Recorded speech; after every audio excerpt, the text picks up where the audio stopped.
பாமகவில் நிலவும் குழப்பத்திற்கு பாஜகவே காரணம் என தமிழக காங்கிரஸ் கமிட்டி தலைவர் செல்வ பெருந்தகை குற்றம் சாட்டியுள்ளார். ஐயா, பாமக நிறுவனர் ராமதாஸ் திமுக பக்கம் சாய்வதற்கான வாய்ப்பு இருக்குதா? அது சம்பந்தமான உங்களுடைய அரசியல் கருத்துக்கள். அவர் பாமக நிறுவனர், இந்திய அரசியலை கரைத்து குடித்தவர். அவர் யாரு பக்கமும் சாயலாம் மாட்டார். தளபதி ஒரு முன்னுதாரணம், அதை சொல்லியிருக்காரு. சார், பாமக உங்க திமுக கூட்டணிக்கு வரதுக்கு வாய்ப்பு இருக்கா? எப்ப நான் கூட்டணி பத்தியே பேச வரல. நீங்க கூட்டணின்னா நான் நலம் விசாரிக்க தானே வந்திருக்கேன்.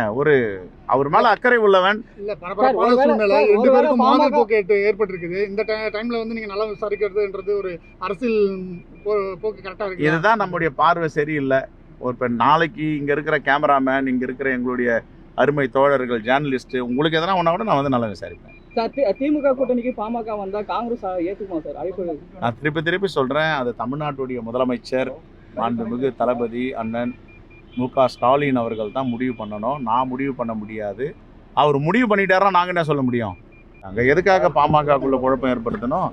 அப்படி வாய்ப்பே கிடையாது. அது யாருமே செய்ய மாட்டாங்க. குறிப்பாக மாண்புமிகு முதலமைச்சர் அண்ணன் தளபதி இது மாதிரியான அரசியல்லாம் அவருக்கு தெரியாது. சார், இப்போ பாமக நிலவர இந்த முரண்பாடுகள் அரசியல் எப்படி சார் பார்க்குறீங்க நீங்க? இது யாருக்கு சாதகம் பாதகம்? இது பாஜக தான், பாரதிய ஜனதா கட்சி தான் அந்த குழப்பத்தை ஏற்படுத்துறாங்க. எங்கெங்கெல்லாம் பாஜக கூட்டணி வைக்கிறாங்களோ அங்கெல்லாம் அந்த கட்சியை உடைச்சிருவாங்க, அந்த கட்சியை சுவாகா பண்ணுவாங்க. இப்போ அடுத்தது அதிமுக சுவாகா பண்ண போகிறாங்க.